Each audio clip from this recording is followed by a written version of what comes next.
Hello students. So today we will start with fifth question of exercise 13.2 that is simplify. तो आपको यहाँ पे question given होगा और उसे आपको सॉल्व करना है, सिंप्लीफाई करना है. यहाँ पे सिंप्लीफाई दिया हुआ है, इसका मतलब आपने एक्सपोनेंशियल फॉर्म में लीव नहीं करना, उसे कंप्लीट एक आंसर देके बताना है. ठीक है, तो यहाँ पे हमारे पास क्वेश्चन है 2 raised to the power 5 raised to the power 2. ठीक है, into 7 raised to the power 3 upon 8 raised to the power 3 into 7. तो फर्स्ट ऑफ ऑल हम यहाँ पे बेस सेम कर लेंगे. जैसे यहाँ पे 8 है, ठीक है, मैं 8 को क्या लिख सकती हूँ, 2 इंटू 2 इंटू 2, 2 2 ज़ा 4, 4 2 ज़ा 8, तो ये क्या हो जाएगा 2 की पावर 3. तो 8 को मैं 2 की पावर 3 लिख सकती हूँ, तो ये बन जाएगा. बाकी सारे नंबर्स तो एज इट इज रहेंगे, सिर्फ 2 की जगह पे क्या आ जाएगा 2 की पावर 3, और जो ये 3 पावर थी वो एज इट इज. क्लियर. तो अब हमें पता है कि जो अगर पावर के साथ पावर हो तो वो मल्टीप्लाई होते हैं, तो ये हो जाएगा 2 raised to the power 10, 2 raised to the power 9 into 7. यहाँ पे हम रीजन लिख देंगे, जो भी हम लॉ अप्लाई कर रहे हैं वो हमने साथ में मेंशन कर देना. क्लियर. देन उसके बाद यहाँ पे देखो, यहाँ पे 2 बेस सेम है और ये डिवाइड है, तो पावर्स क्या हो जाएंगी, माइनस हो जाएंगी, तो ये आ जाएगा 2 10 माइनस 9. सिमिलरली यहाँ पे 7 बेस सेम है और डिवाइड में यहाँ 7 की कोई पावर नहीं है, विच मीन्स ये 1 पावर है, तो इसकी पावर्स क्या हो जाएंगी, माइनस हो जाएंगी. और लॉ ये वाला लगा है हमारा, डिवाइड है तो पावर्स माइनस. क्लियर. अब 10 minus 9 is 1 and 3 minus 1 is 2, तो ये क्या आ जाएगा. अब 7 रेज टू द पावर 2 का मीनिंग क्या है कि 7 कितने टाइम मल्टीप्लाई होगा, 2 टाइम्स, तो ये आ जाएगा 2 इंटू 49. अब आप रफ वर्क में चेक कर सकते हो कि 49 को 2 के साथ मल्टीप्लाई करें तो क्या आता है, दैट इज 9 2 ज़ा 18, 1 कैरी, 4 2 ज़ा 8 plus 1 9. So 98 will be your answer. Clear. Then the second question is 25 into 5 raise to the power 2 into t raise to the power 8, 10 raise to the power 3 into t raise to the power 4.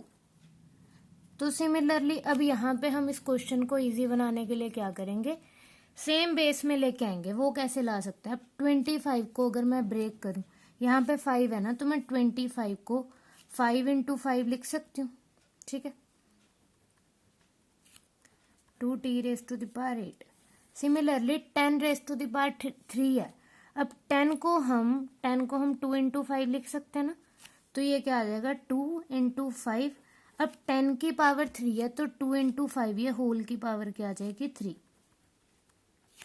ठीक है, यहां तक clear है. अब उसके बाद ये check करो, यहाँ पे 5 बेस सेम है और बीच में मल्टीप्लाई है, तो पावर्स क्या हो जाती हैं, ऐड हो जाती हैं, और इनकी कोई पावर नहीं है, इसका मतलब यहाँ पे 1 1 है, तो ये क्या हो जाएगा 5 1 plus 1 plus 2 into T raise to the power 8.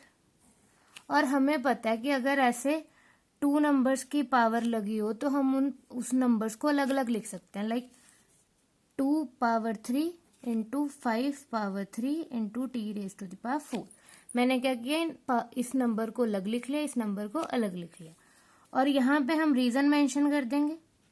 एक तो हमने कौन सा लॉ लगाया है, हमने यहाँ पे ये लॉ लगाया कि यहाँ पे बेस सेम है और मल्टीप्लाई है, तो पावर्स क्या हो रही हैं, ऐड हो रही हैं, तो a raise to the power m into a raise to the power n, that is m plus n. ठीक है, और दूसरा लॉ कौन सा लगाया हमने कि यहाँ पे 2 नंबर से उनकी पावर्स को अलग अलग लिखा, तो जैसे मैं लिख सकती हूँ a into B power m, तो मैं इसे क्या लिख सकती हूँ a की पावर m इंटू b की पावर m.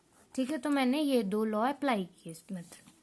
तो उसके बाद हम यहाँ पे क्या लिख सकते हैं, अब यहाँ पे चेक करो, 1 प्लस 1 प्लस 2 दैट इज 4, तो ये आ जाएगा 5 raise to the power 4 into T raise to the power 8.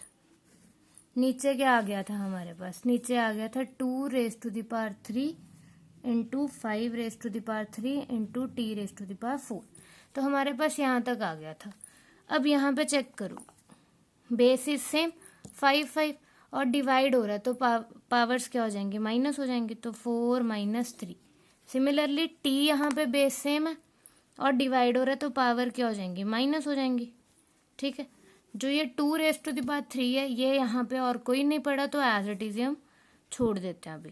ठीक है, यहाँ पे प्रॉपर्टी लगा देते हैं।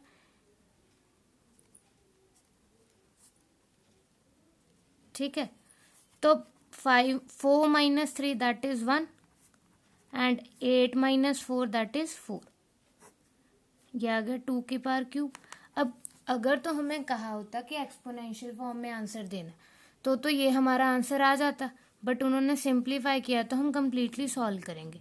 तो ये आ गया 5 × t⁴। 2⁵ का मतलब क्या, 2 × 2 × 2।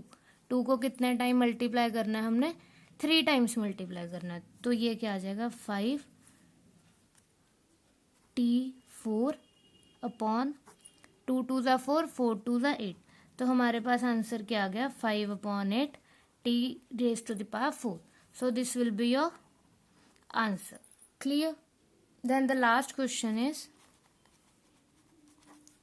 3⁵5 into 10⁵5 into 25 upon 5�7 into 6⁵5।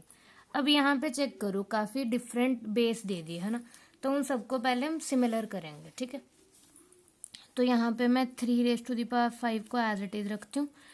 10 को मैं स्प्लिट कर सकती हूँ, 2 × 5 10 होता है ना, 2 × 5 = 10। तो इसे मैं लिख देती हूँ 2 × 5, पूरे की पावर 5 आ जाएगा क्योंकि 10 की पावर 5 है।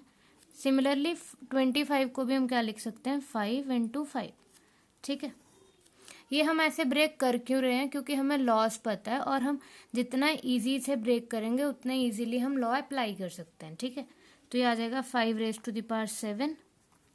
अब 6 को मैं क्या लिख सकती हूँ 2 × 3, अगेन पावर विल बी 5। ठीक है, अब उसके बाद हमें पता है कि पावर्स को हम सेपरेट लिख सकते हैं, तो ये आ जाएगा 3⁵5 × 2⁵5 5⁵5।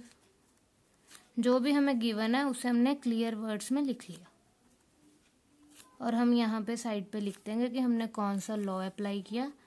दैट इज कि अगर 2 नंबर्स की सेम पावर है तो वो ऐसे डिफरेंट लिख सकते हैं। क्लियर? तो अब जो जो सेम है उसे कंबाइन कर लो। तो जैसे यहाँ पे देखो, पहले तो हम ऊपर 5 को सिंप्लीफाई करते हैं। यहाँ पे 5 बेस सेम है, बीच में मल्टीप्लाई तो पावर्स क्या हो जाएंगी, ऐड हो जाएंगी। तो जब हम ऐड करेंगे ये क्या हो जाएगा 5। अब इसकी कोई पावर नहीं है, मीन्स 1 1, तो हो जाएगा 5 + 1 + 1।